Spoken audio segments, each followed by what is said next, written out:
Hello, my friend. The world of magic, filled with legends and ancient tales, is opening its gates once again. Tonight, in the Gryffindor dormitory by the crackling fireplace, I will share another story with my friends. Join us, for the magic is about to come alive. In the Highlands of Scotland, where the mist rolls low across moors and ancient stones, there stood a castle unlike any other.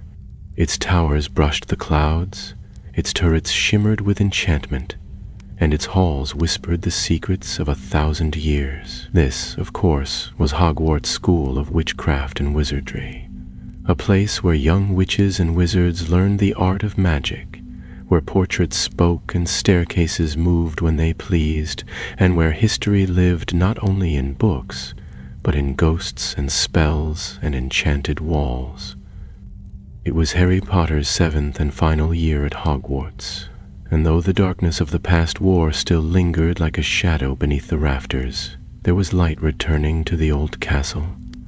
Headmistress McGonagall, now stern as ever but carrying a softness she rarely showed, had reopened every wing, dusted off forgotten corridors, and filled the school with new hope.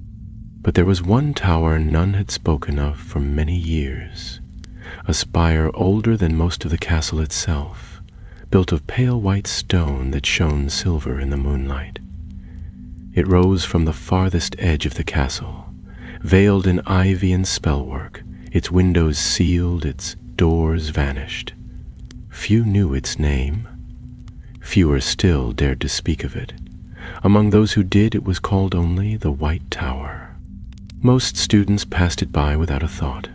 Some said it was part of the astronomy tower. Others believed it was just an odd piece of architecture, left behind when the castle expanded. But among the oldest portraits, and in the dustiest corners of the library, there lived an older tale.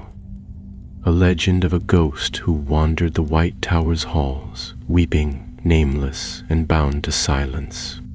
It was during a storm that the tower woke. The sky cracked with thunder that evening. The castle trembled, not with fear, but with ancient memory. Rain lashed the windows like claws, and somewhere far above the great hall, where candles danced merrily beneath the enchanted ceiling, a sound not heard in centuries echoed through the stones. A bell. Only one student heard it. Rose Grimsley, a 6th-year Ravenclaw with ink-stained fingers and a mind sharper than any blade, sat in the library, tracing runes in a book that hadn't been checked out in 100 years. Her quill froze mid-stroke as the sound reached her ears. A soft, hollow chime like silver tolling in a deep cavern. She glanced up. No one else seemed to hear it. She stood. The book slipped from her fingers. The sound had come again, fainter now. A call. Some invisible pull led her out of the library and into the corridors. She moved past oil paintings and enchanted suits of armor, climbed the spiral stairs, higher and higher, until she reached the astronomy tower. There, on the far edge, just beyond the old observatory platform, stood a wall that hadn't been there before. White stone, pale as bone, and in the middle, a door. Rose's breath caught. Her hand reached out of its own accord, but as her fingers brushed the stone, a voice whispered behind her. "You see it too?" She spun, wand drawn. A tall, awkward boy with straw blonde hair stood just behind her. Ulrich Thorne, a Hufflepuff known more for keeping out of trouble than finding it. "I heard the bell," he said, not meeting her eyes. "Followed it here. I thought I was dreaming." Rose frowned. "You weren't." They turned back to the wall. The door shimmered faintly, like moonlight on water. Together, without a word, they stepped forward. The door creaked open. Inside was a spiral staircase, narrow and winding. Candles lit themselves in alcoves along the walls, casting flickering shadows that danced like phantoms. They climbed in silence, their footsteps echoing in the cold, still air. At the top, the room opened into a round chamber. It was unlike any part of Hogwarts they had ever seen. The stone here was smooth, polished, and faintly glowing. Dust lay thick upon everything. Desks, old cauldrons, broken glassware. A massive window overlooked the forbidden forest, and in the center of the room stood a statue, a woman. Tall, cloaked, her face veiled in stone. Rose stepped forward. "She looks like Rowena Ravenclaw." Alaric approached warily, but not quite. The air grew colder, and then, without warning, the candles blew out. Darkness rushed in like a wave, thick and suffocating. Rose fumbled for her wand, heart pounding. Lumos, the wand tip lit, casting a pale glow around them. The statue was gone. In its place stood a figure, white, glowing, eyes hollow, lips moving, but no sound came. A ghost. Rose gasped. Alaric stumbled back. The ghost lifted one hand, pointing to the far wall. Words shimmered into view, written in frost. "Find the truth, or be forgotten." Then the ghost vanished. The candles flared back to life. Rose turned to Alaric. "Did you see that?" He nodded, pale as parchment. She pointed at the wall. They approached. Behind the frost-ridden message was a faded tapestry, torn and soot-stained. Rose reached out and pulled it aside. Behind it was a small shelf, and upon that shelf, an old, worn book. Rose opened it. Inside were only a few words, scribbled in old ink. "The White Tower is waking. The curse is breaking. Tell no one. Not yet." She closed it quickly, heart thundering in her chest. "What do we do now?" Alaric whispered. Rose looked at the ghost's message again, then back at the book. Her voice was steady. "We find the truth." And thus began their descent into a tale long buried, into a legend that would lead them into the heart of Hogwarts' oldest secret, and into the path of a ghost who had waited 1,000 years to be heard.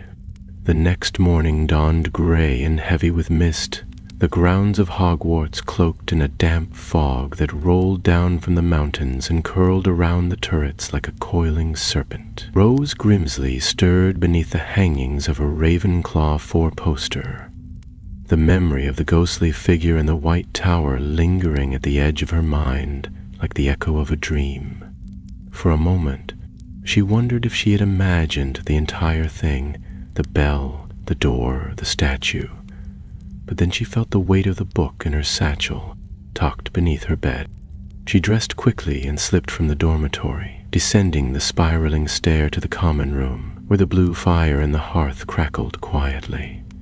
Alaric was already waiting for her outside, perched on the edge of a stone bench and looking sleep-deprived but alert, clutching a steaming mug of pumpkin juice. When she approached, he stood up at once, glancing about as though fearing eavesdroppers. "I couldn't sleep," he said. "Kept seeing her face, or what should have been her face." Rose nodded grimly. "I read the book again this morning. There's more in it now. I think it's enchanted. Ink appears slowly, like the pages are remembering." She hadn't thought of that, but the idea struck her as uncomfortably possible. The new writing had been brief, and written in the same archaic, jagged hand. "Seek the Hall of Whispers. Below the stones, above the flame, Morgan stirs." Morrigan. she murmured aloud, glancing around as if the name might conjure a shadow. "Do you think that's her name?" Alaric shrugged. "Sounds ancient. Definitely fits the ghost. We need to find the Hall of Whispers, and we need to be careful. I don't want this getting around the school. Not yet." He gave a nervous laugh. "You think I'm going to run and tell the Quibbler? I've no desire to end up cursed, thank you." Breakfast passed in a blur. Rose hardly touched her toast. Her mind buzzed with questions as she watched the staff table. Professor Flitwick hummed cheerfully while dabbing syrup from his chin, and Hagrid laughed over some joke with Professor Longbottom. Only Headmistress McGonagall seemed to sense something amiss. Her sharp eyes scanned the great hall more often than usual, and she whispered several times to Professor Sinistra, who taught astronomy, and would surely have noticed anything odd in the tower that bore her name. After breakfast, they met again behind the tapestry near the Charms Corridor, a seldom used nook, known to a few students as a secret meeting place. Rose opened the enchanted book again, and now, clear as ink freshly dried, new lines had formed. 4 steps must be taken. The ghost bound by silence cannot speak, but her prison lies broken. Find the voice that remembers, the flame that forgets, the mirror that lies, the key that listens. Only then will the truth awaken. That sounds like a prophecy, Alaric muttered, rubbing his temple. I hate prophecies. To riddle, Rose said, her eyes narrowing. A path, and if we're right, and this ghost is dangerous, if the tower was sealed for a reason, we have to find out why it's open now. Alaric gave her a sideways glance. And if she's not dangerous? If she's just trapped? Rose hesitated. Then we help her. It was during their search for the Hall of Whispers that they discovered the passage behind the statue of Emeric the Ever-Ready. The statue had stood for centuries near the kitchens, holding a broken spear and smiling grimly at anyone who passed. Most thought it simply decorative, though Peeves liked to hang mistletoe from the spear in December. But Rose, remembering the phrase, "below the stones above the flame," thought to investigate. With a whispered Alohomora, the base of the statue slid aside, revealing a narrow stair spiraling downward, lit with torches that flared to life as they descended. The air grew colder with each step, not with the chill of winter, but with the dry, still cold of ancient magic. At the bottom they emerged into a small, round chamber, its floor patterned with a mosaic of stars, the walls etched with runes in a language neither of them recognized. "This must be it," Alaric whispered. "The Hall of Whispers." He had spoken the truth. The moment he uttered the name, voices stirred in the air, not loud, not clear, but murmuring, like wind through long grass.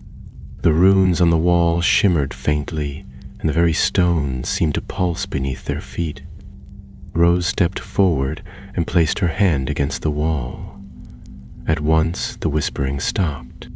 A single voice rose above the silence, soft and sorrowful, barely more than a breath. She was not meant to wear the diadem. Rose's eyes widened. She turned to Alaric, who had gone pale. "Did you hear that?" she asked. He nodded slowly.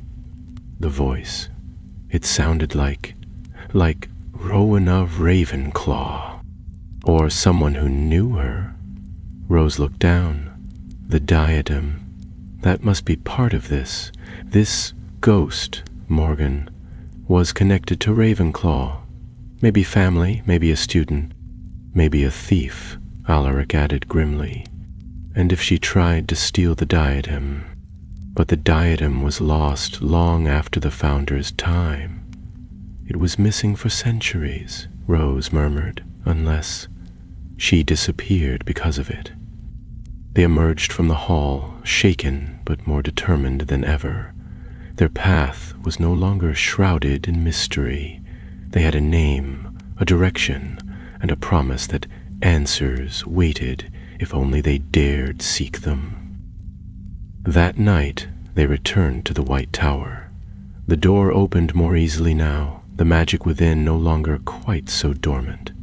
Inside, the ghost was waiting. This time, she did not vanish. She stood by the window, her pale form shimmering in the moonlight, her face still hidden beneath a ghostly veil. But her eyes, they were visible now, wide and sorrowful, and watching them with something like pleading. "We found the hall," Rose whispered. "We heard the whisper. Morrigan, is that your name?" The ghost nodded. Alaric stepped forward cautiously.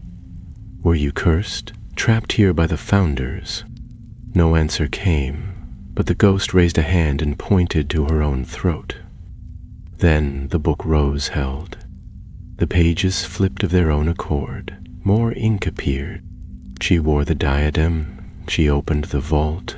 She saw the truth. She paid the price. Rose looked up slowly. "The Vault of Ravenclaw? I've never heard of it," said Alaric, frowning. "No one has," Rose replied, "because it's not in any record." The ghost drifted closer, her form flickering. One hand touched Rose's shoulder, cold as winter air. Rose flinched, but did not pull away. Another message formed on the page. It must be sealed again. Before she wakes. Rose met the ghost's gaze. Before who wakes? The page darkened. Ink poured across it, forming a single word. Selwyn. Alaric stared. That's impossible. Selwyn's a name from the old Death Eater families, but they were never connected to Ravenclaw, were they? Rose shook her head. Maybe not in our time, but Morrigan's not from our time. They left the tower that night in silence, the wind howling around them, the White Tower glowing faintly in the distance like a bone rising from the earth. The legend had begun to stir, and what had started as a whisper in the walls would soon become a roar in the heart of the castle. The following week passed beneath a shroud of unease, though the rest of Hogwarts carried on as usual. The great hall still echoed with laughter and the clatter of goblets. First years still trailed behind prefects like ducklings behind a mother goose, and Peeves, as ever, found no end of mischief to plague the living with. But for Rose and Alaric, the castle had changed. It no longer seemed merely vast. It felt haunted, not by ghosts alone, but by the weight of forgotten history pressing in from every ancient stone. Each evening after classes, they pored over the enchanted book, which continued to reveal its contents in maddening fragments. One day a map appeared, faint, half-finished, showing a layout of old Hogwarts that did not match the castle as it now stood. Whole corridors no longer existed. Towers had shifted, and beneath it all ran an intricate web of tunnels and vaults, some labeled in faded script. Starfall Path, Chamber of the Wandering Flame, Vault of Blue Ice. But most ominous of all was a single marking just beneath the White Tower, circled in black. The Wound of Selwyn. It was Alaric who first recognized the name from a genealogy scroll they found in the restricted section, a dusty parchment that recorded the ancient magical lineages of Britain. Among the tangled trees of names, Selwyn appeared not once but twice. Once under Slytherin's line, as expected, but another time far older, bound to a name half erased and barely legible. Morrigan. She wasn't just a ghost, Rose murmured, tapping the scroll with the end of her quill. She was one of the Founder's kin. A Ravenclaw by blood, but somehow tied to the Selwyns. Ulrich frowned. What does that mean, though? That she betrayed her house, joined the Selwyns against the others? Rose leaned back, eyes narrowing in thought. Or maybe she tried to stop them and failed. Maybe the betrayal wasn't hers. Their next step was clear, the vault of blue ice. It was the only location marked on both the ghost's map and the castle's official blueprints, though in the latter it was referred to only as sealed chamber beneath the west dungeons. Dangerous enchantments present. They made their way there late one Friday evening, cloaked in invisibility thanks to a charm Rose had mastered the previous year. Even so, they walked carefully, avoiding the trick steps and patrolling teachers, slipping past suits of armor that seemed to watch them too closely. As they passed near the Slytherin common room, Rose felt a cold tingle at the base of her neck, as though someone were following them just out of sight. She glanced back, but the corridor was empty. The entrance to the vault of blue ice lay behind an old tapestry of a kelpie rearing above a lake, eyes gleaming with emerald menace. Rose drew her wand and whispered, "Ignis Veritas." The air shimmered, and the tapestry dissolved, revealing a stone arch carved with runes that glowed faintly blue. The vault door was sealed with layers of ancient wards. Rose approached it cautiously, reading the runes aloud. "One truth melteth the gate. One lie freezes the soul. Speak what was stolen and gain entry." They exchanged a look. Alaric cleared his throat. "Do we have to guess?" Rose hesitated, then said, "The diadem of Ravenclaw." The door rumbled, frost creeping from its seams. A hiss of ancient breath escaped, and then the stone swung inward, revealing a long hall lined with tall pillars, each encased in a sheen of pale blue ice. The air was bitterly cold, their breath fogged before their faces, and the silence was so complete it rang in their ears. They stepped inside. Rows of enchanted mirrors lined the walls, warped and cracked. Each one shimmered faintly, as if holding scenes within, though none could be seen clearly. At the far end of the chamber stood a pedestal, and atop it rested an empty crown-shaped stand. "It was here," whispered Rose. "The diadem, this is where she found it." "But it's gone now," Alaric said. "Stolen again." Rose turned slowly, staring at the ice-entombed mirrors. "These are memories, like the Pensieve, but old, trapped. Maybe she hid what she knew in them." As she stepped closer to the nearest mirror, a figure stirred within. Her own reflection at first, then twisted slowly into a different face, similar but older, more regal, with eyes that glowed like moonlight on steel. The voice that issued from the mirror was not her own, but it echoed inside her mind. "I was never meant to wear it," said the ghostly image. "But she gave it to me, her sister, to guard its power, and I failed." The mirror cracked, and the image vanished. "Morrigan," Rose breathed. "She was Rowanna's sister." Alaric approached another mirror. This one showed a robed figure, wand drawn, standing over a stone basin in a chamber unfamiliar to either of them. Words formed above the image, "The flame that forgets." "That's one of the steps," Alaric said quickly. "It's part of the path. These are markers." The ground suddenly trembled beneath their feet, a low groaning sound rising from the very foundations of the chamber. The temperature dropped sharply. Cracks spidered across the vault walls. Rose grabbed Alaric's arm. "We have to go, now." As they turned to flee, the frost on the columns erupted in bursts of cold wind, and out from the ice came shapes, wraith-like figures with hollow eyes and jagged mouths, trailing robes of frozen mist, guardians of the vault, ancient protections awakened by their intrusion. Alaric shouted a freezing charm to ward one off, while Rose sent a blast of light from her wand that shattered the ice around another. They ran for the archway as the vault rumbled behind them, the walls beginning to groan with the pressure of magic unsealed. They burst into the corridor just as the stone door slammed shut behind them, the echo reverberating like a gong. The tapestry reappeared with a rustle, as if nothing had ever disturbed Anting. Bruised and dust-covered, they stared at one another in the dim torchlight. "We're not just following a ghost's trail anymore," Rose said, her voice shaking. "Something down there is waking up, something that was never meant to wake." Alaric looked back at the tapestry. "And I think we just rang the first bell." They made their way back to the White Tower once more, the book now pulsing faintly in Rose's satchel, warm and alive, as though it too had felt the vault stir.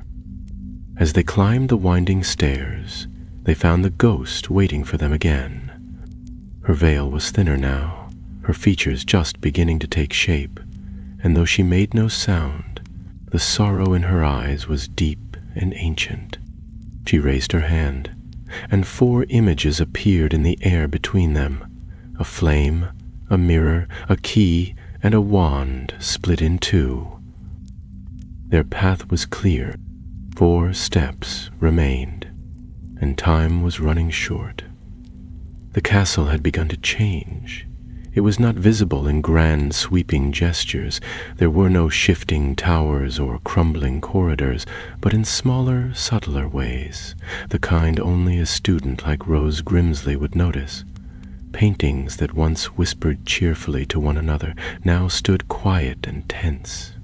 Staircases halted at the wrong floors, as if uncertain of their own memory, and, most unsettling of all, the owls in the tower refused to fly at night, gathering in uneasy clusters and watching the White Tower with wide, unblinking eyes.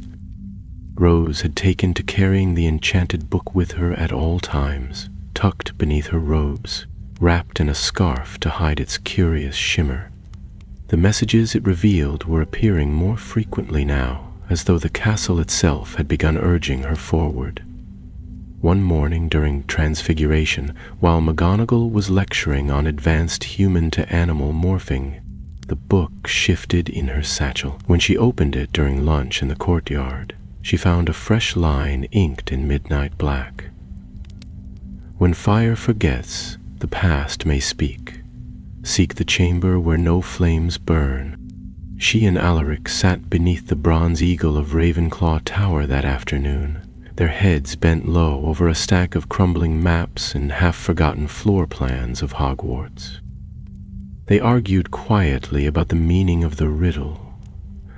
Alaric believed it might point to the old incantation room beneath the divination stairwell, a place so devoid of natural heat that no spellfire ever lasted within it. Rose wasn't so sure. The incantation room had been sealed for centuries, yes, but it had always been used for charm practice, not storage of dangerous magic.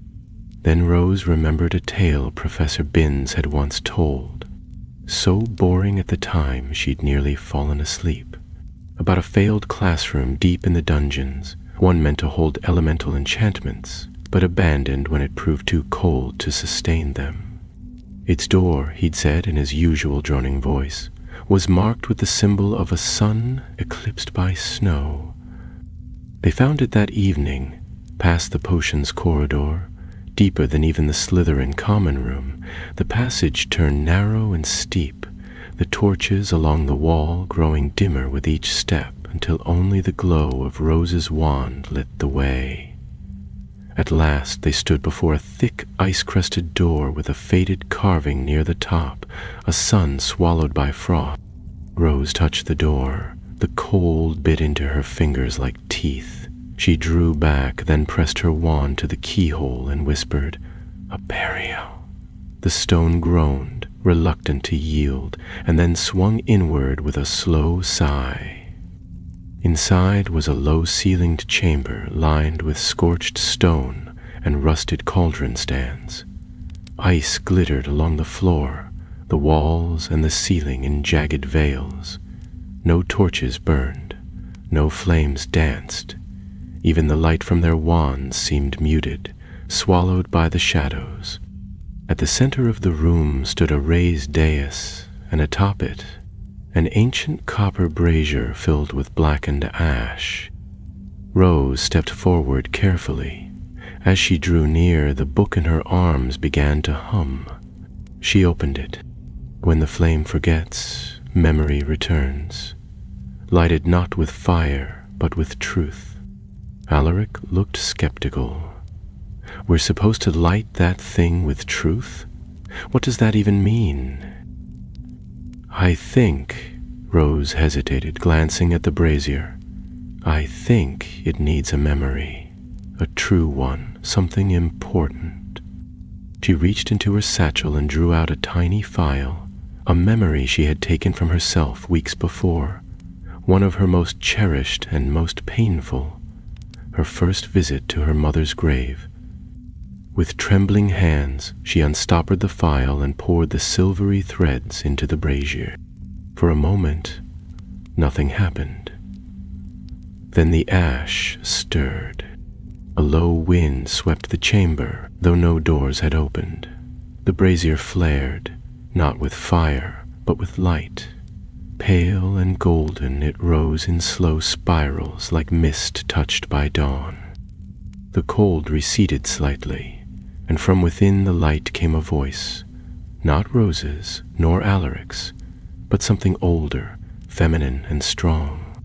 I warned her, the diadem amplifies what lies within.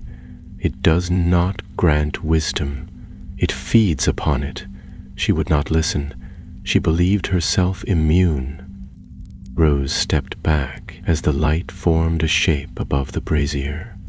A woman in ancient robes, her dark hair bound in silver thread, her expression weary with sorrow. She was not Morrigan, but she shared her blood. Perhaps a cousin, perhaps something more distant still.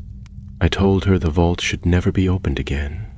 I told her that memory must sometimes fade for the sake of the future. But she opened it.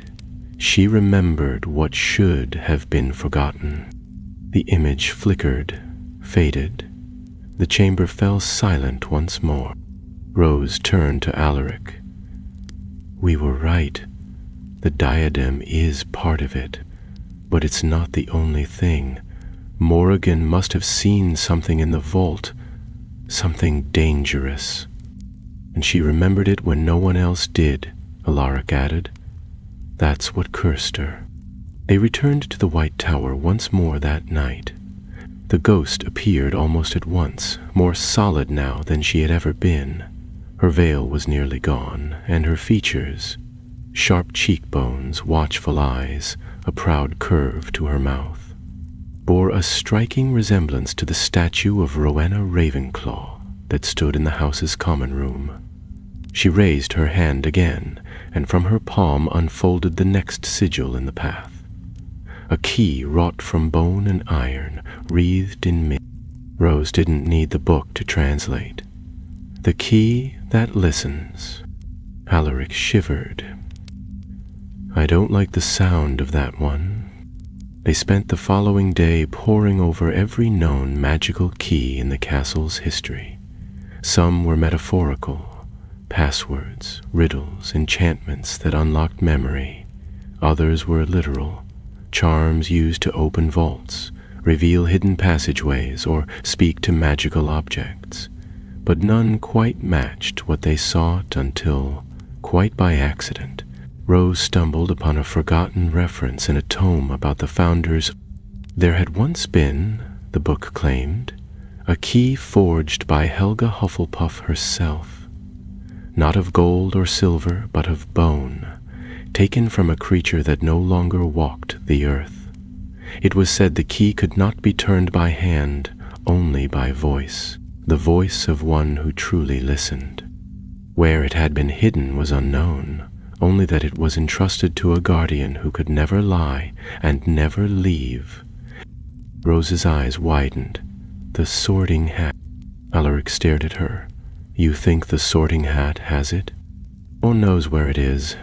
It listens to every student who passes through its brim, every fear, every hope. If anyone could know where to find a key like that, it's the hat. They waited until late that night, when the common rooms quieted and the corridors emptied.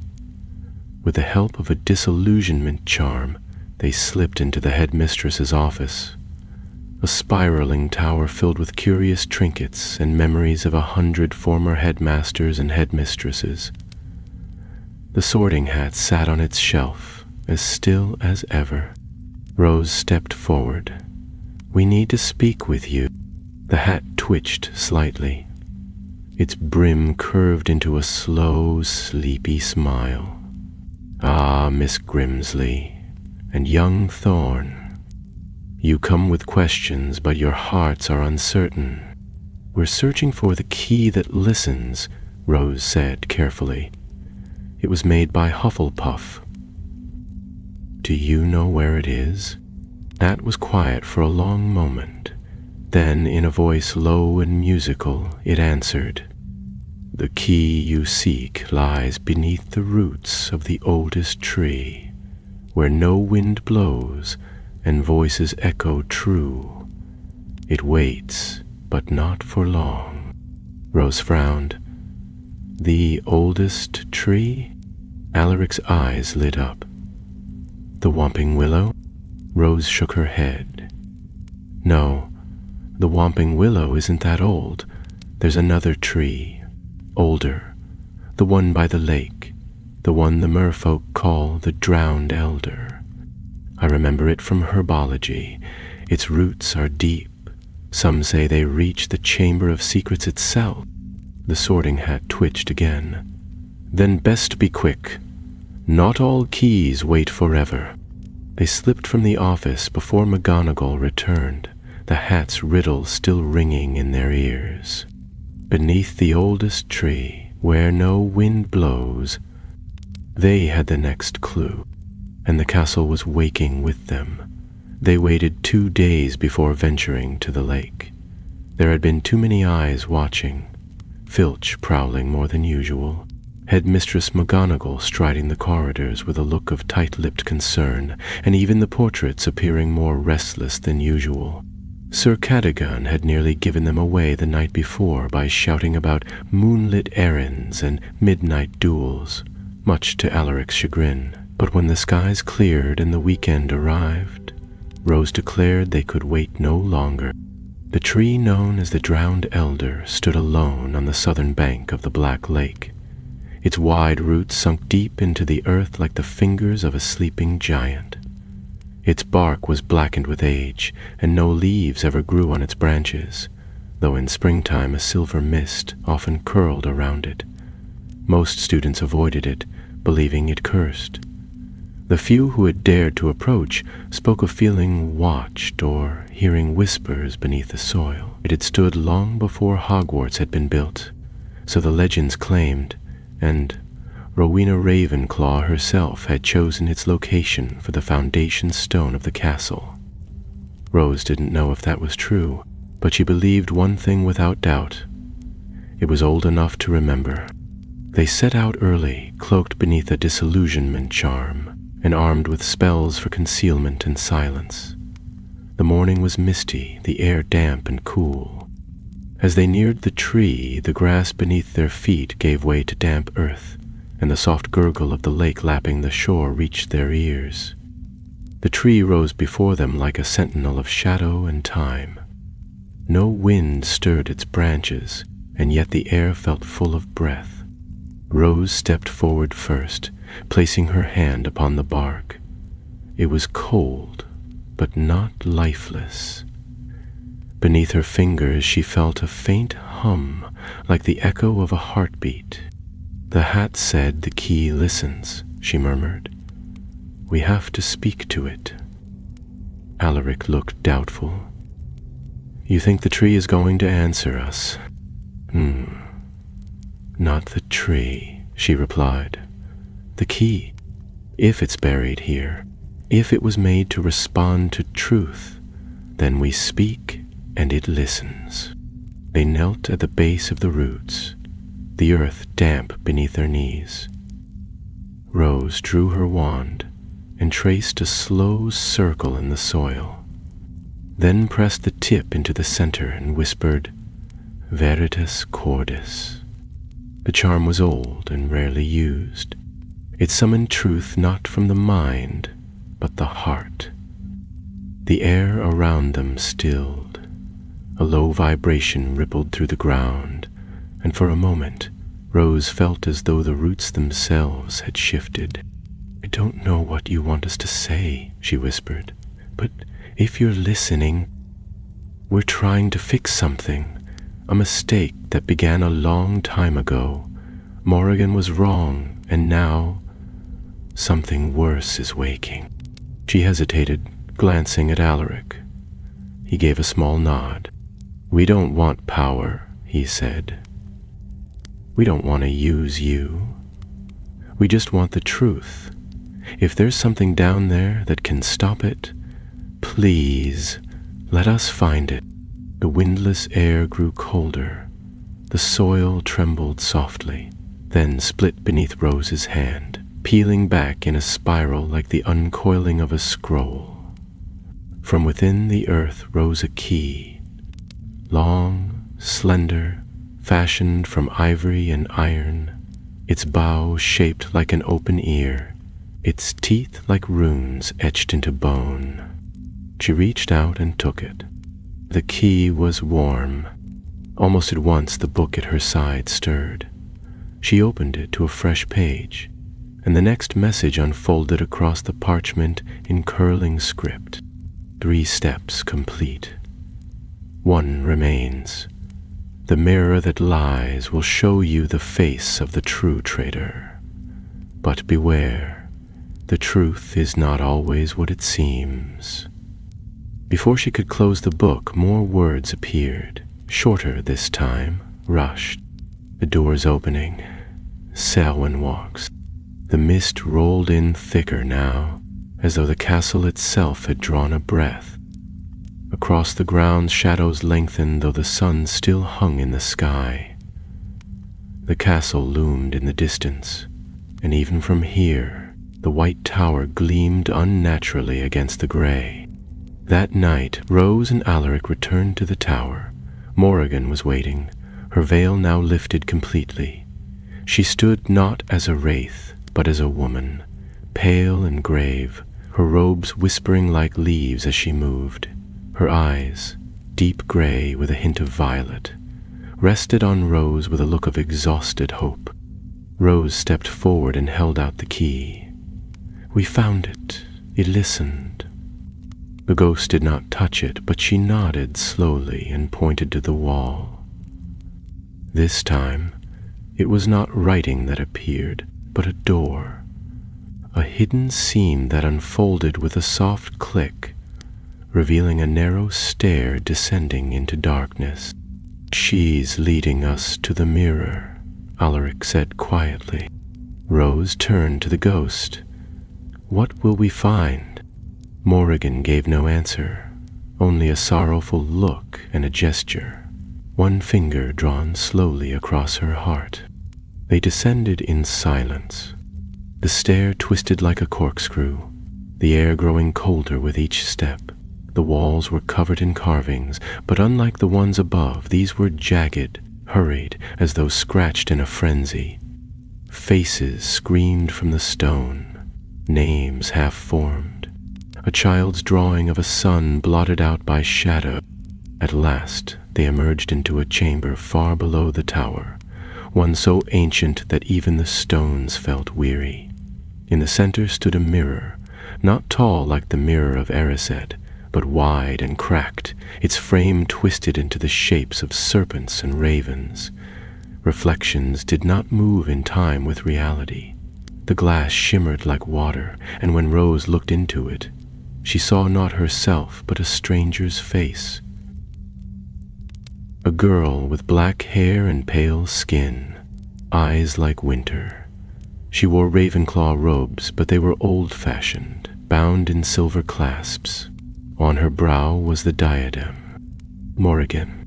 The girl in the mirror raised her hand, and the mirror began to ripple. Rose leaned closer.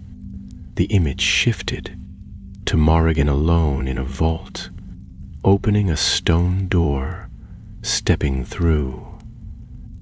And then the vision twisted. Morrigan knelt before another figure, taller, hooded. A man.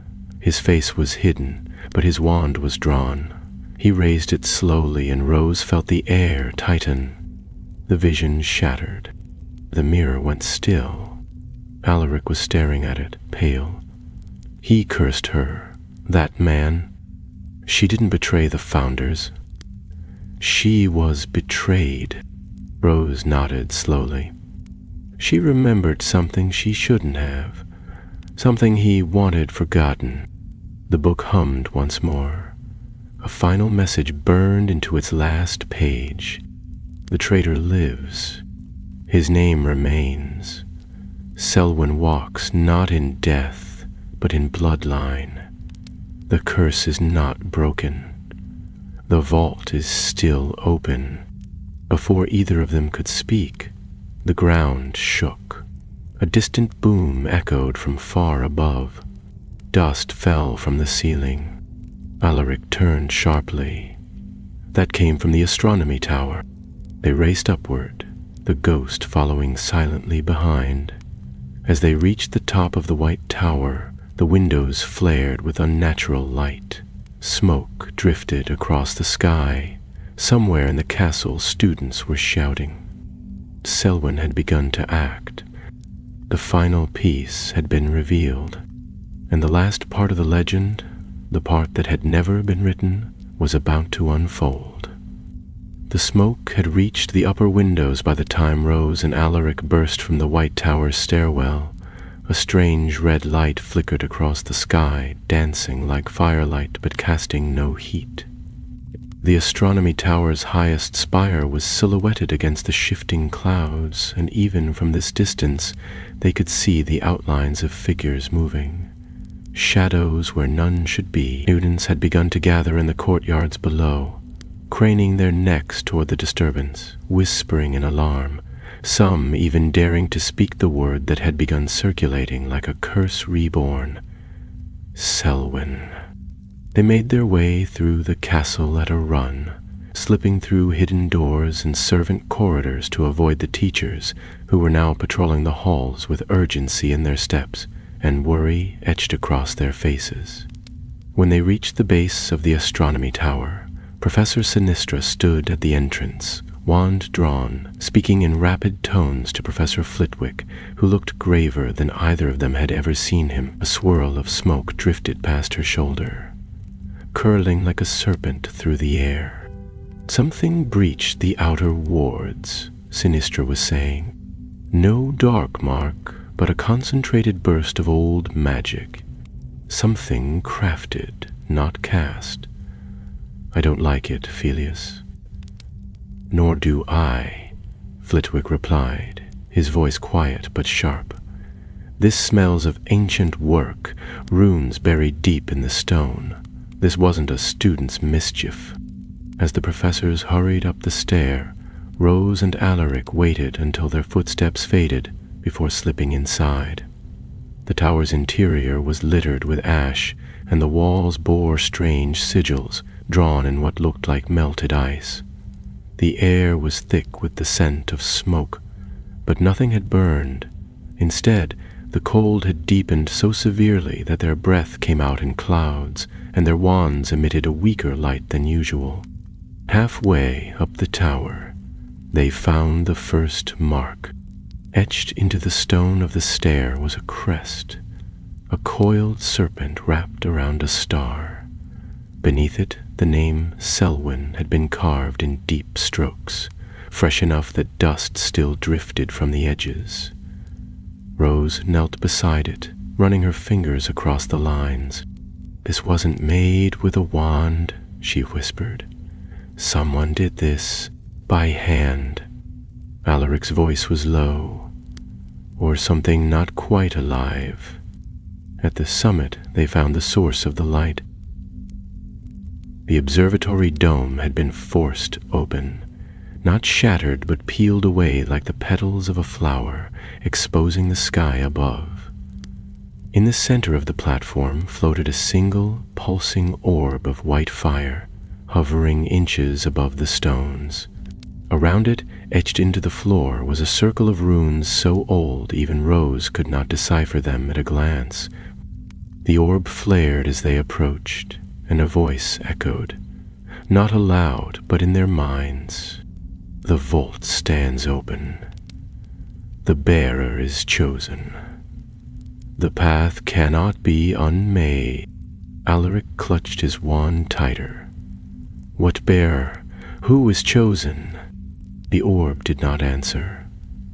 Instead, it dimmed suddenly, and then burst like a dandelion in a gust of wind, scattering flecks of light across the tower. The runes on the floor flared once, then vanished, leaving only bare stone behind. They stood in silence, staring at the empty air. Rose turned to Alaric. "Whatever this was, it's a message. A warning. And a claim. Someone is trying to take control of the vault's power. And if the bloodline of Selwyn still lives, then they're in the castle," Alaric finished grimly. That night, they met again in the White Tower.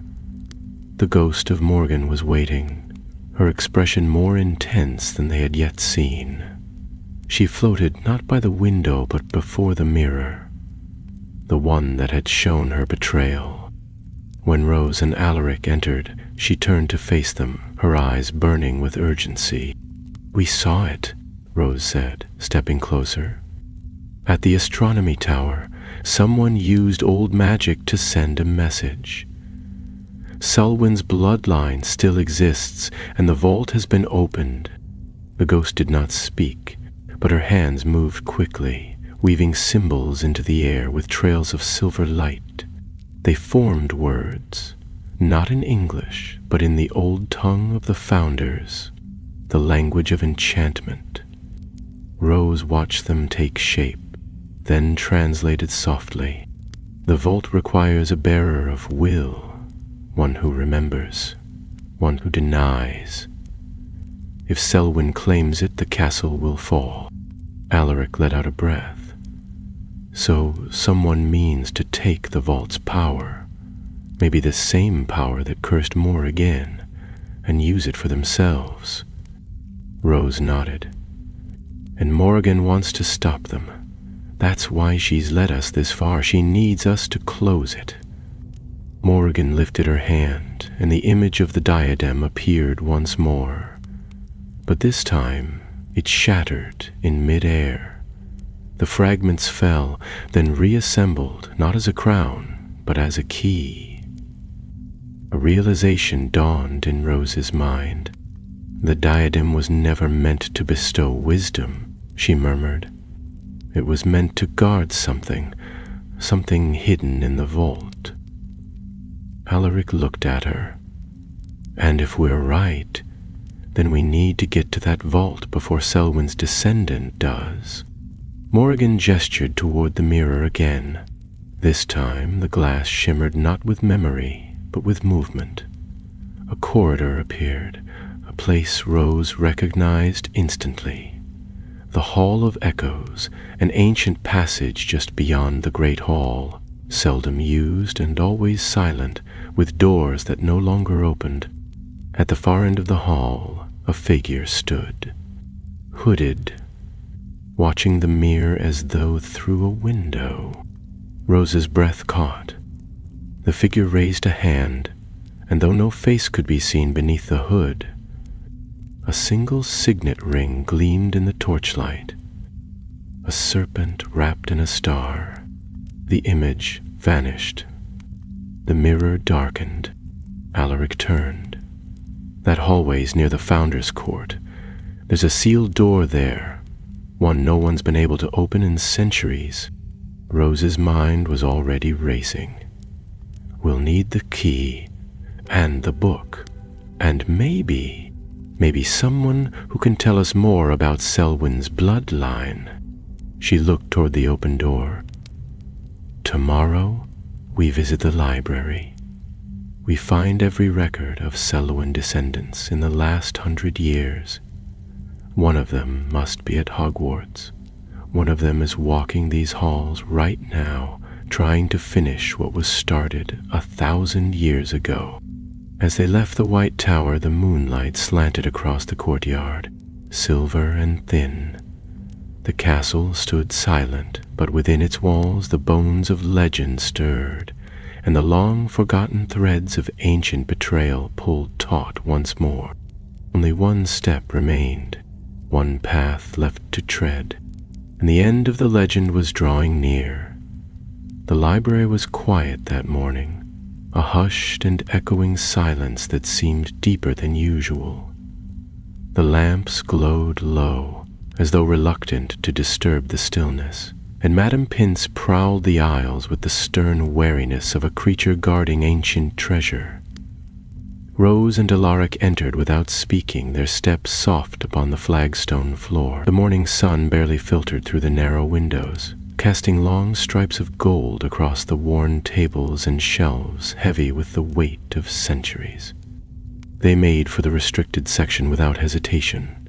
It had taken Rose months to gain limited access under the guise of a research project for Professor Binns, and even now they had to wait until Madame Pince disappeared into her back room before slipping behind the cordoned gate. The air grew colder back there, tinged with the scent of old parchment and spell ink, and the tomes sat heavy and watchful on their shelves. Some rustled softly as they passed. Others seemed to shiver in their bindings, as though sensing that secrets long kept might soon be disturbed.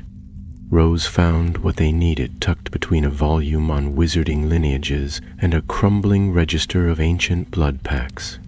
It was a genealogical record compiled in the mid-1800 signal houses and bound bloodlines of Britain, and bound in cracked leather too brittle to open without magic. She whispered a soft revelare, and the pages unfolded like wings, revealing a labyrinth of names, symbols, and sigils that charted the tangled ancestry of the great wizarding family.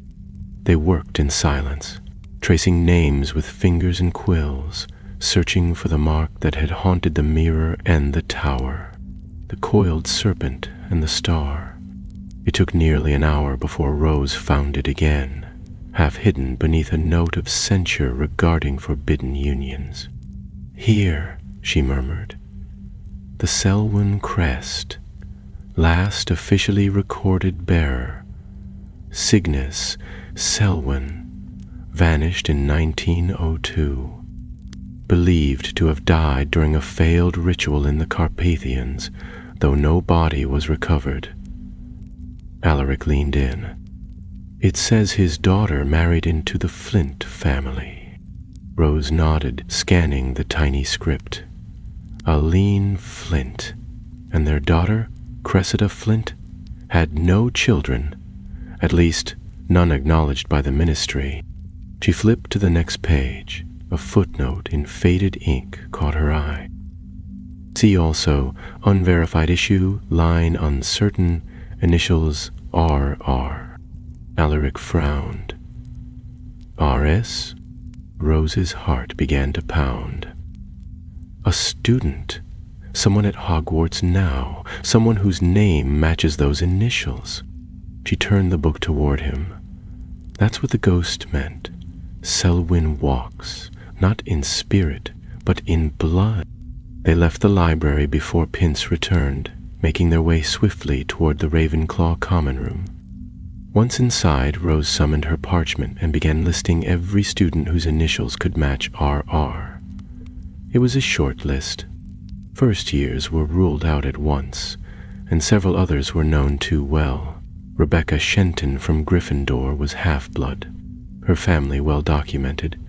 Rupert Shacklebolt was the son of a ministry auror. Only one name remained unfamiliar to both of them. Rowan Stillwater. Alaric read aloud. Slytherin, 6th year, keeps to himself. I don't think I've heard him speak more than twice. Rose stared at the name, her mind racing. Stillwater. It doesn't appear in any of the bloodlines.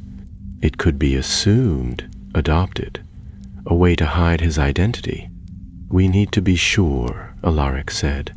We need to speak with him. They waited until evening, watching the Slytherin table during dinner from the shadows of the Ravenclaw alcove. There he was, a tall, pale boy with jet-black hair and eyes like polished stone, sitting quietly at the end of the bench, barely speaking, his food untouched. He moved with the stillness of someone listening for things others couldn't hear. When the feast ended and the students began to rise, Rose nodded once. No, they followed him through the lower corridors of the castle, using the map from the enchanted book to keep track of their position. Stillwater moved deliberately, without hurry, as though he knew the castle's heartbeat and was walking in time with it. He passed the potions classroom, took a sharp turn past the tapestry of the 3 hags, and descended into a corridor that had been closed for repairs since the spring term. It ended at a door they had seen once before, in the mirror, in the vision Morrigan had shown them, the sealed archway in the Hall of Echoes. Stillwater stopped and turned. I was wondering how long it would take you, he said quietly. His voice was soft, precise, without any trace of surprise. You've been stirring ghosts, digging up graves best left covered, and now? Here you are. Rose stepped forward, wand in hand. You're Selwyn's heir. He inclined his head slightly, a smile playing on his lips. Not by choice, but yes. I carry what remains of his name, and now I carry his purpose. Alaric raised his wand. What purpose? To finish what he began, Stillwater replied calmly. To claim the vault's memory, to unbind the truth that the founders tried to bury beneath stone and silence. The ghost, your Morrigan, tried to warn them, but they feared what she saw. They turned on her, cursed her, and they left the vault open. Rose felt her grip tighten. You opened it again? No, he said. I never had to. It was never truly sealed. The diadem was only a lock. Once lost, the vault began to stir. I simply reminded it that blood remembers. He stepped closer, his expression grave. You don't understand what lies within that chamber. The knowledge sealed away there. It's not dark, not evil. It's clarity. Memory unclouded. All the lies stripped away. Magic untouched by time. Rose shook her head. If it were truly that, it wouldn't leave a ghost cursed for 1,000 years. Stillwater's voice dropped to a whisper. She saw too much too soon. She wasn't ready. A low rumble echoed through the corridor.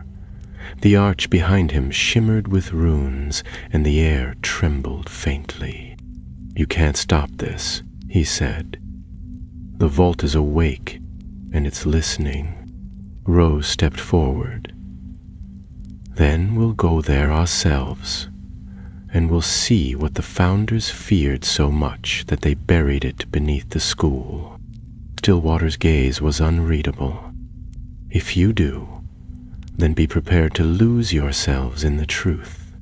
He stepped back into the shadows, and the runes of the arch blazed like lightning, then vanished.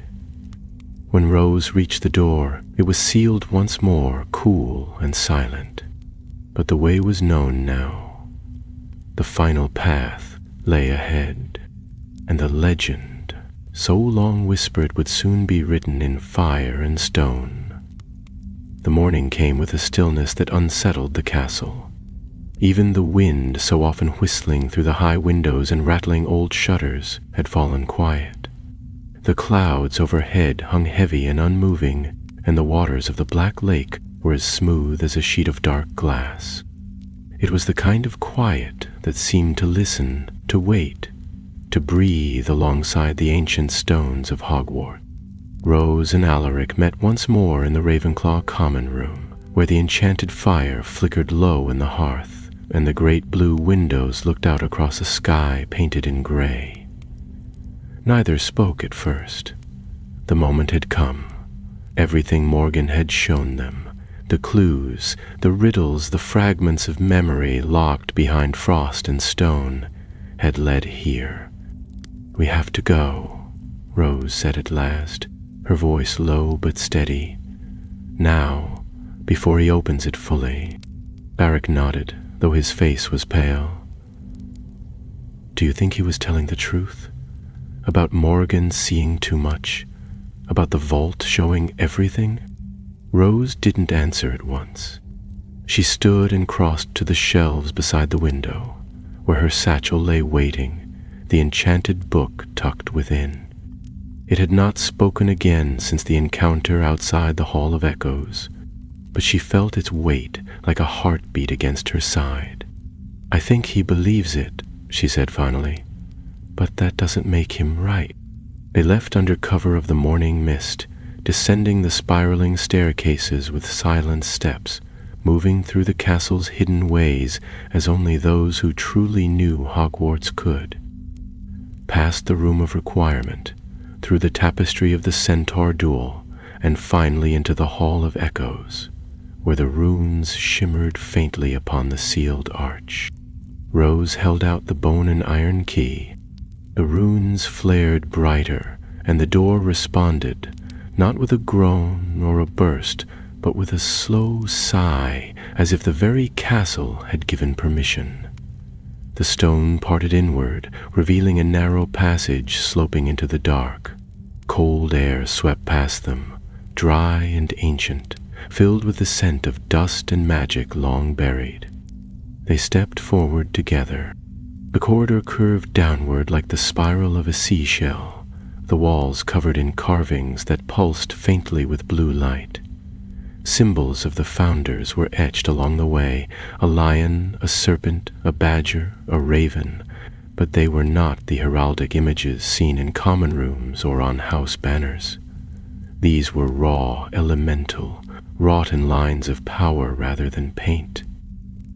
Rose paused before the image of the raven, tracing it gently with her fingertips.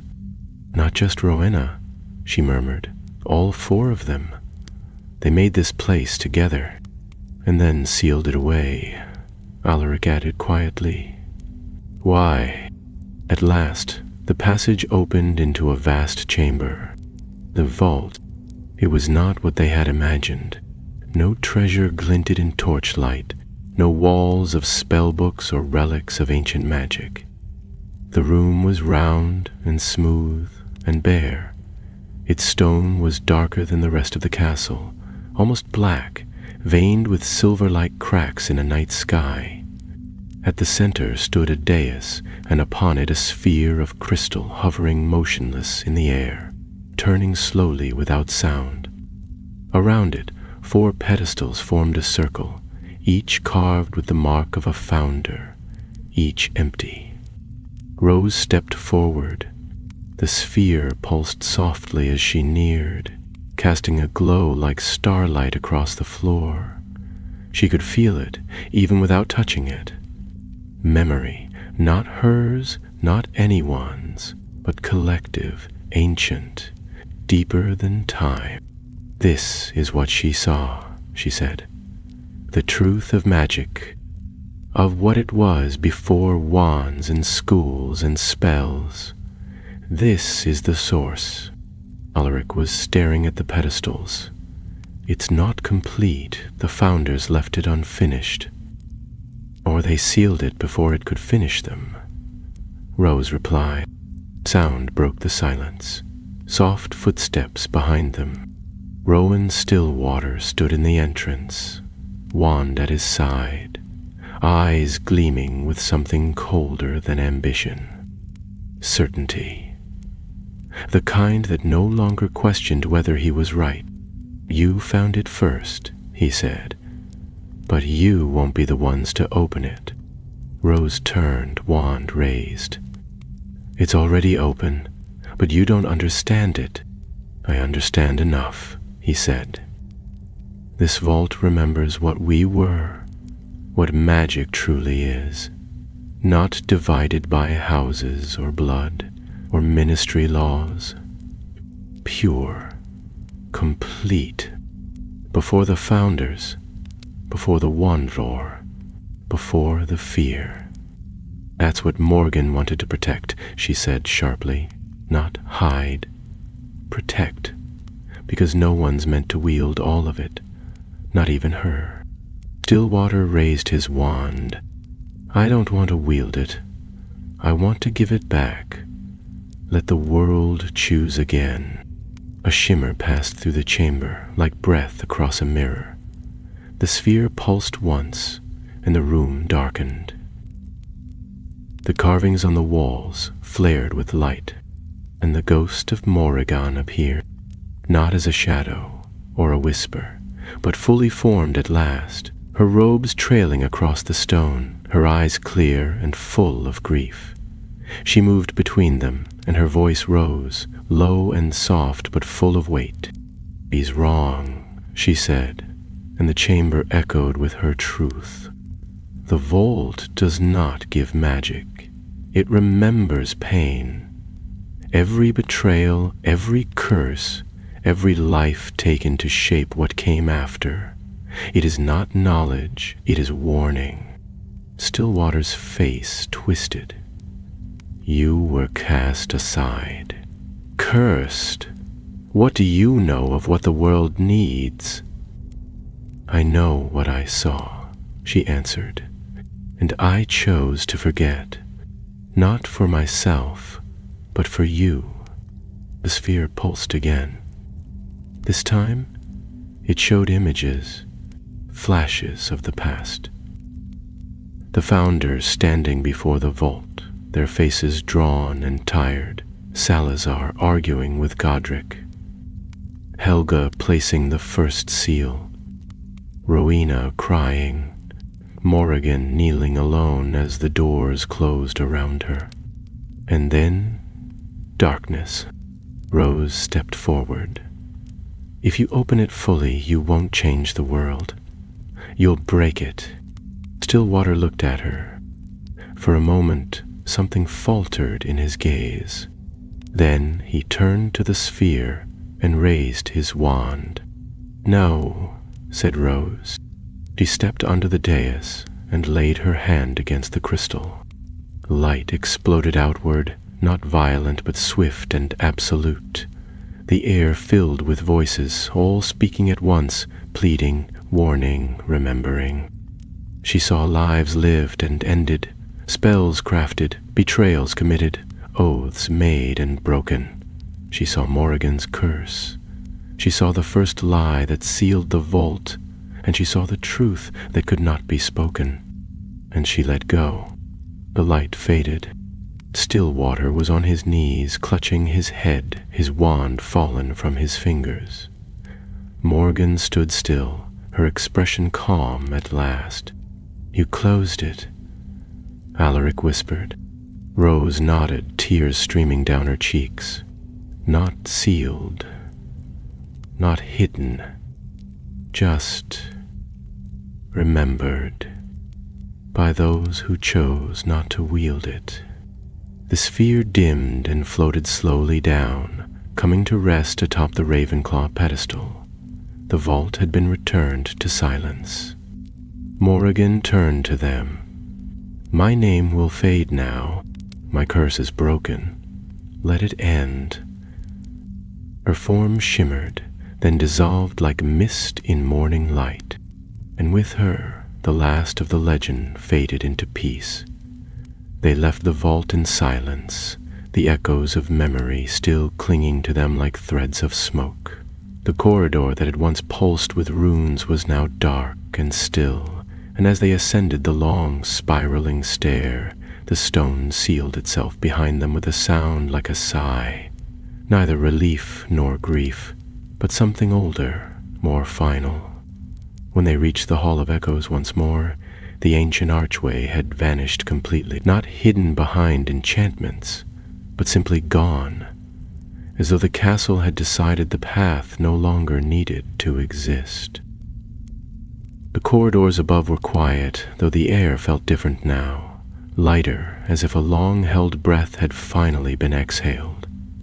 Rose and Alaric walked without speaking through torchlit halls and moonlit courtyards, the weight of what had passed pressing upon them like snowfall.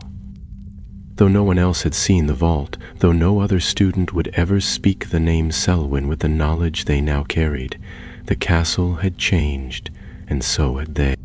When they reached the White Tower for what they knew would be the last time, the ghost of Morgan did not appear.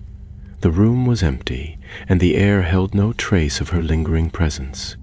Where once the statue had stood, now only a blank patch of stone remained, smooth and cold. Rose stood for a long while in the center of the room, the book clutched in her hands, waiting for the pages to stir. They did not. The magic had gone quiet. "She's free," Rose said at last, her voice no louder than a whisper. Alaric stepped beside her. "And the vault is sleeping." Outside, the wind stirred again for the first time in days.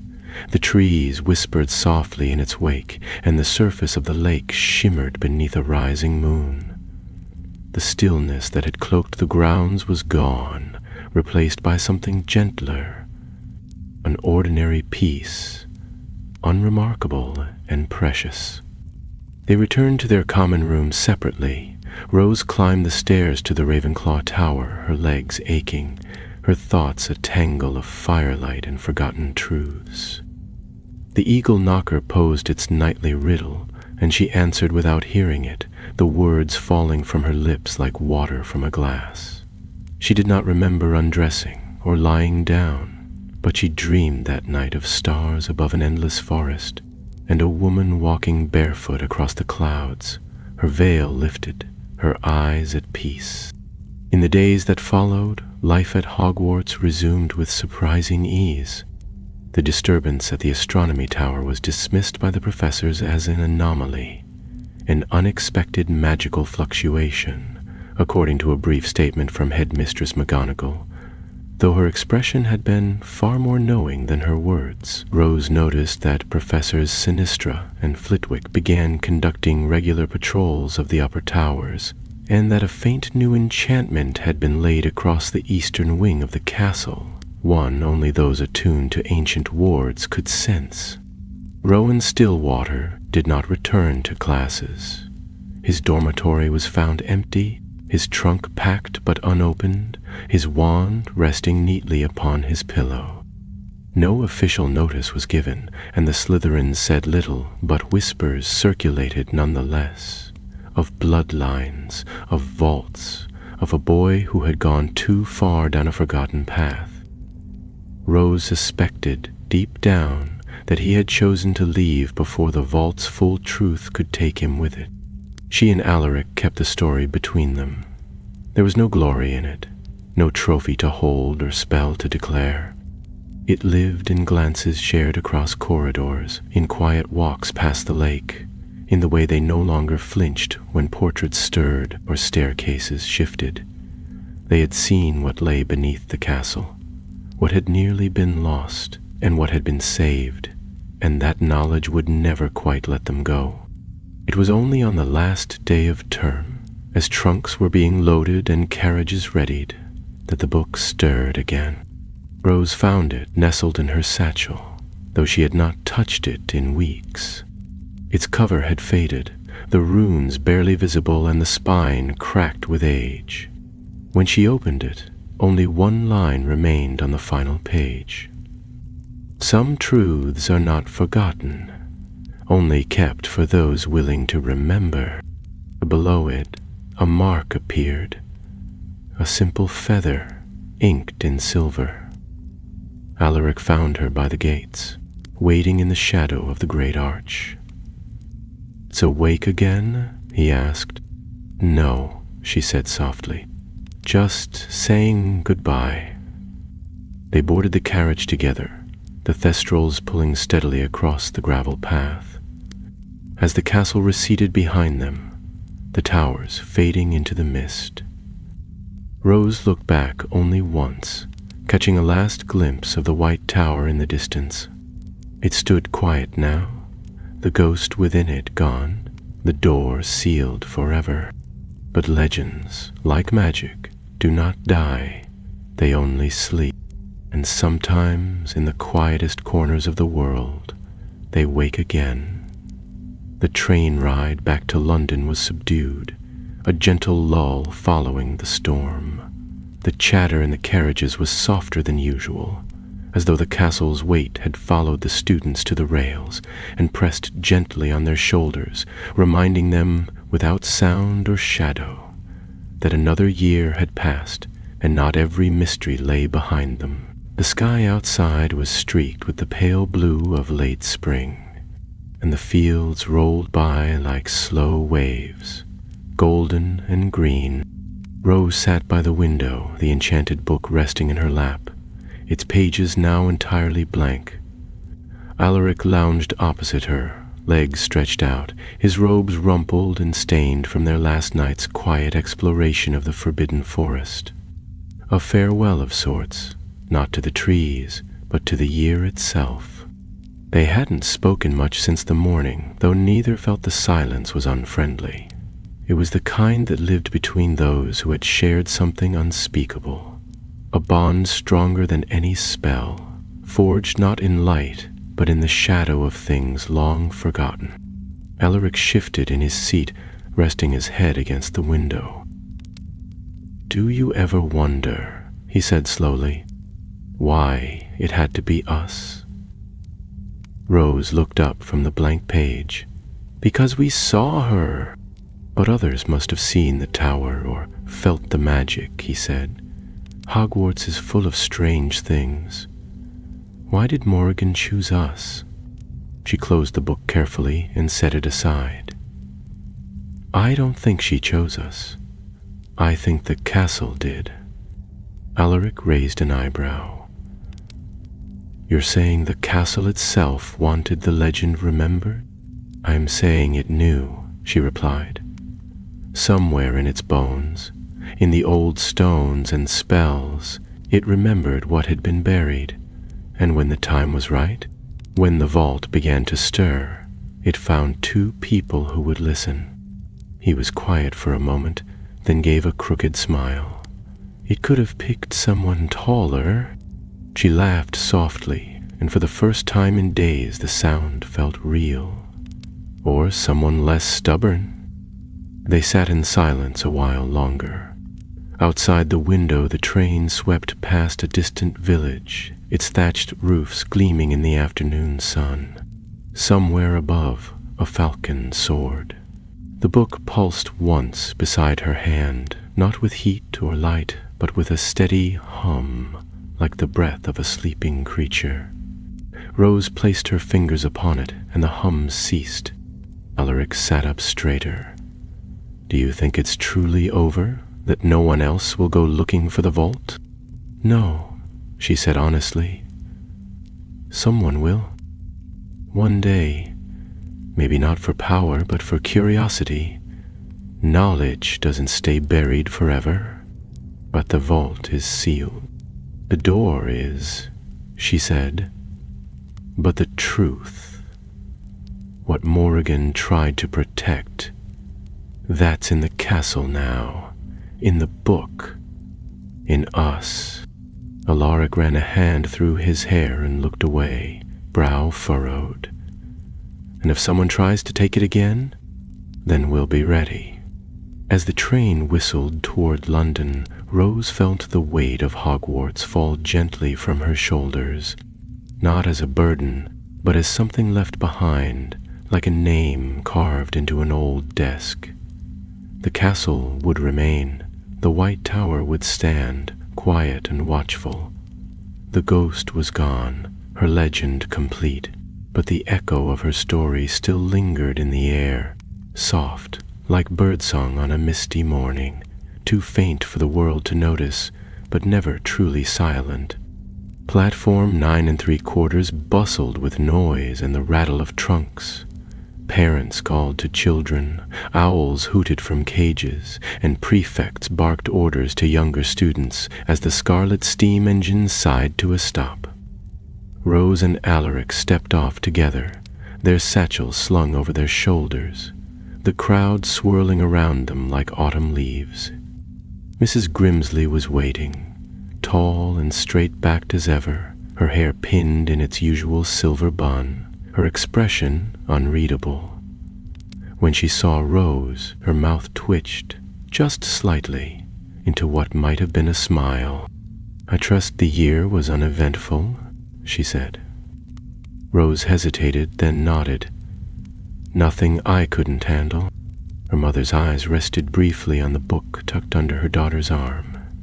"That old thing again?" Rose looked down at the worn cover, the runes faint beneath her fingertips.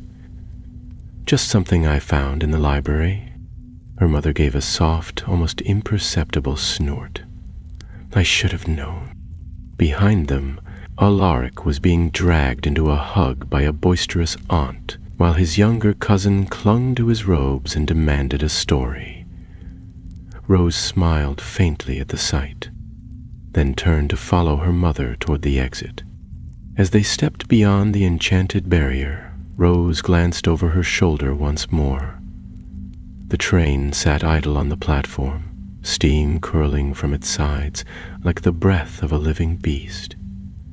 A few students lingered near the doors, laughing or crying or staring quietly out across the crowd. And for a moment, just a moment, she thought she saw Morrigan, not a ghost, not a wraith, a young woman dressed in blue and silver, hair trailing down her back like a waterfall of moonlight, eyes bright with the light of secrets kept. Then a whistle blew, and the vision was gone. Rose turned away. The legend had ended. The story had been told. But in the world of magic, where time bends and truth slumbers in stone, every ending is but the turning of a page. Summer passed quietly, as it often did, though for Rose Grimsley quiet no longer meant uneventful. Days at home were filled with books and the scent of old parchment, with letters exchanged in careful secrecy and long hours spent at the window, watching the clouds drift over the hills like memories too light to catch. Her mother noticed, of course. She noticed everything, but said little, content to believe that her daughter's pensive moods were the natural result of a 6th year's burdens, and not the echo of a ghost's farewell, or the memory of a vault deep beneath the castle where time had once stood still. The book remained with her, though it had not spoken since the platform.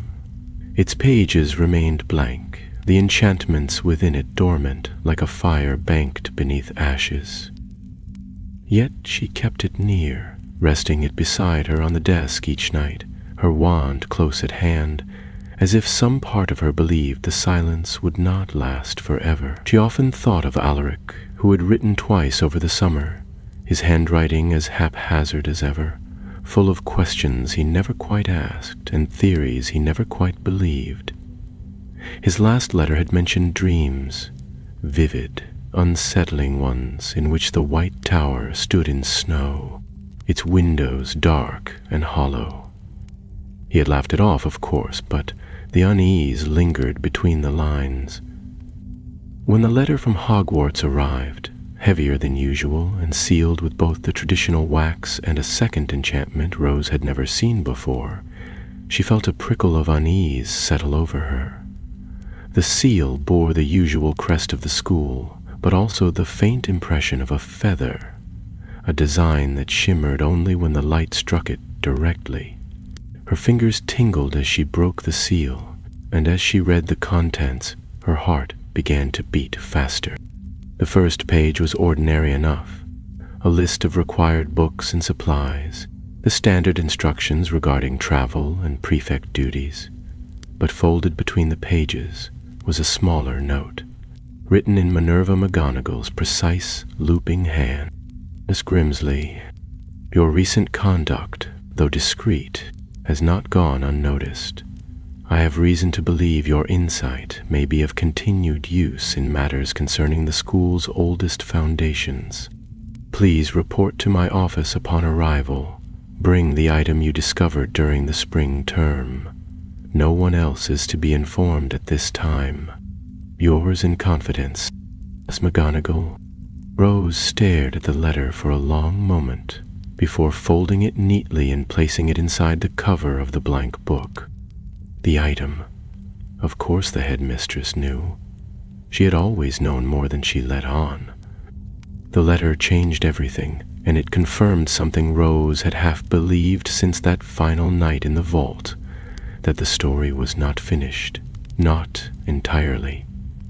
Perhaps it never would be. The journey back to school felt stranger than any that had come before.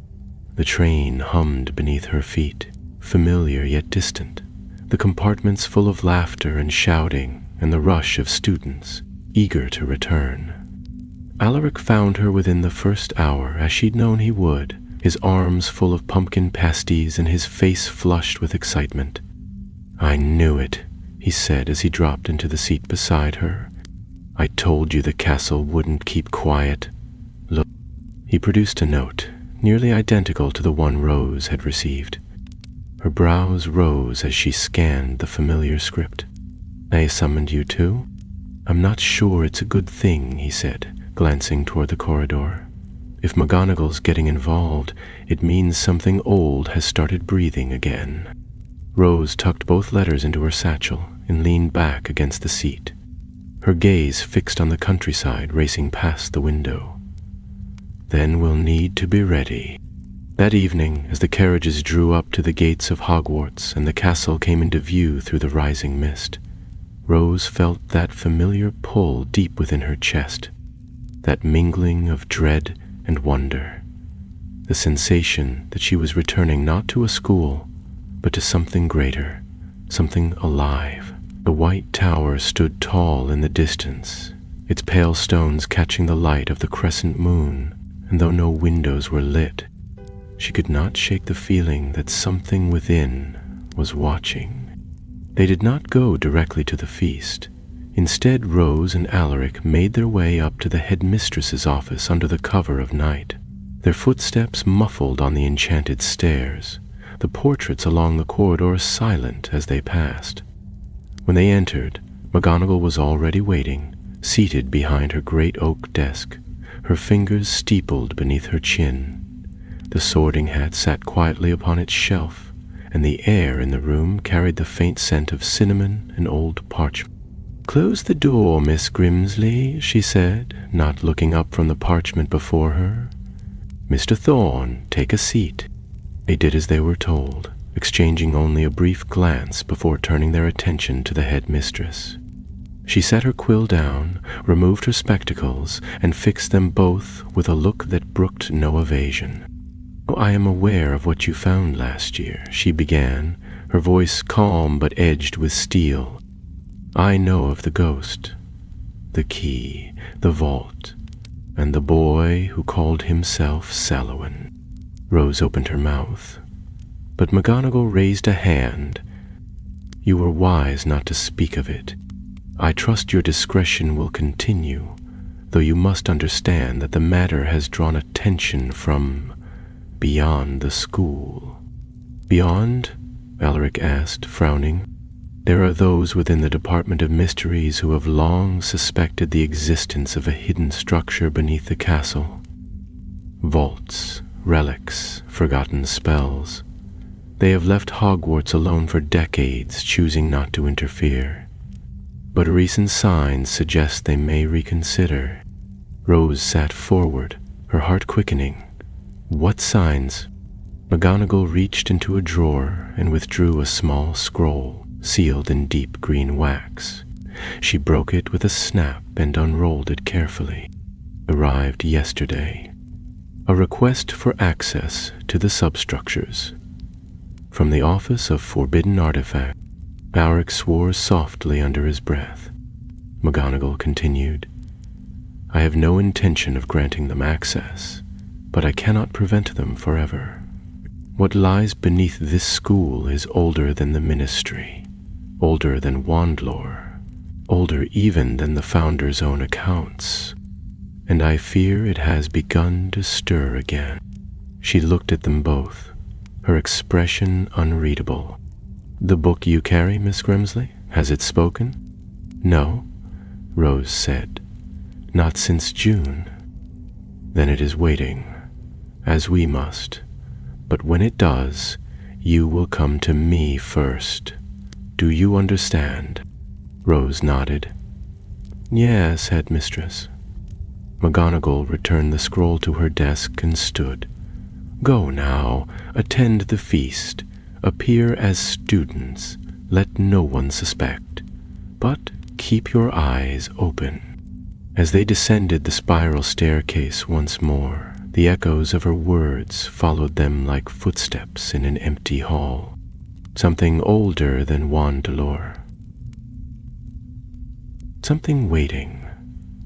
The great hall welcomed them with its usual splendor. Floating candles casting warm light over long house tables, golden plates polished to a high shine, and the enchanted ceiling reflecting a velvet night sky streaked with the first glimmering stars. For a moment it felt as though nothing had changed, as though the world of vaults and vanished ghosts and ancient truths belonged to some distant dream. But to Rose, the warmth of the hall was thinner this year, like a veil stretched over something hidden and waiting. Even the sorting hat, when called to perform its yearly song, seemed more subdued than usual, its voice thoughtful and slow, its final verse carrying an odd note of warning. Beware the roots that twist too deep, where oldest secrets lie asleep. For though the stone may seem to rest, her heart beneath still beats in chest. Alaric caught her glance across the Ravenclaw table, his fork halfway to his mouth, his brow creased in that familiar way that meant he, too, had heard what wasn't meant to be said aloud. It was strange, she thought, how easily a single phrase could change the tone of an entire evening. The first years clapped and cheered as they were sorted, and the feast carried on. But to her, the candles above no longer floated. They hovered. That night, back in her dormitory, Rose lay awake beneath the navy hangings of her bed, the book resting beside her pillow. She had not opened it since returning from McGonagall's office, but she could feel it now, not stirring exactly, but aware. There was a stillness in the air she had learned to recognize, a tension that gathered before the pages moved, before ink bloomed without touch or hand. She reached for it slowly, her breath quiet, and lifted the cover and remained blank. She let out a breath and closed it once more, pressing her palm flat against the worn leather. Then, from beneath her hand, a warmth began to spread, not burning but steady, like sunlight on ancient stone. The book trembled once, then grew still. She lifted the cover again. One line had appeared, written in a script so old it shimmered between two languages, neither of which she could name, but both of which she understood. The vault was not the end. There was no other message, no riddle or name or ghostly image, just the sentence hanging there like a doorway, and behind it all the weight of what had not been said. The days that followed unfolded slowly, like a storm building behind the mountains. Professors moved with unusual swiftness, carrying books from room to room, consulting old charts and scrolls Rose could not see. The library's restricted section was more heavily guarded than ever, and Madame Pince began locking the side aisles at dusk. Whispers flickered through the corridors like leaves on windless air. Rumors of new enchantments being laid on the northern towers, of ministry envoys seen near the grounds. of the Department of Mysteries placing requests for ancient maps that no one had touched in centuries. Alaric remained close. They met in secret corners of the school, behind moving staircases and abandoned classrooms, beneath the whispering archway of the founder's garden. He had grown quieter, less inclined to joke, but more thoughtful, more watchful. He spoke of patterns in the stone, of staircases that didn't move as they used to, of a door in the herbology wing that now refused to open though it never had a lock. The castle, he believed, was changing again. One evening, nearly a fortnight after term had begun, Rose sat alone in the astronomy tower, the sky above her scattered with stars. The book lay open on her lap, blank once more, and she watched the sky as though it might speak. The wind moved softly around her, cool and scented with the damp of the lake below. Then she heard it, a sound not unlike a bell, faint and distant, but unmistakable. It echoed through the stones, not from the tower, but from below. Not a memory this time, not the ghosts summoning. A new bell, a different one. She stood quickly, her hand tightening around her wand. From the corner of the platform, a figure stepped forward. For an instant, her heart stopped. It was not a ghost. Not Rowan Stillwater. It was a girl, perhaps 14, her robes a little too long, her hair a wild mass of copper curls. Her eyes were strange, mismatched, one gray and one brown, and in her hands she held a book. Not the same as Rose's, but similar enough to stir the hairs along her neck. "You heard it too," the girl said simply. Rose stared. "Who are you?" "I'm called Maeve," the girl said, "but that doesn't matter. The book chose me this summer. It woke in my attic." Rose stepped closer. "How much do you know?" "Only that the vault wasn't the last of it," Maeve said. "Only that something else lies beneath. Not memory, not magic, something older still." Rose felt the words settle like ice in her bones. "How do you know that?" Maeve looked past her, into the sky. "Because the roots are stirring, and they know who you are." In that moment, Rose knew the truth. The story had not ended in the vault, or in the memory of a cursed ghost, or in the ceiling of an ancient chamber. It had only begun.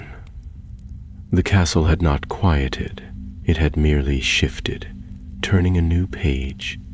And now, in the cold hush of a tower lit by stars, another name had been spoken. Another voice had joined the chorus. The legend of the White Tower was not a single tale. It was a thread woven into a much larger pattern, one that reached beyond ghosts and spells, beyond vaults and mirrors, beyond memory. It reached into the very roots of magic itself. And somewhere, deep beneath the earth, something very old had begun to wake.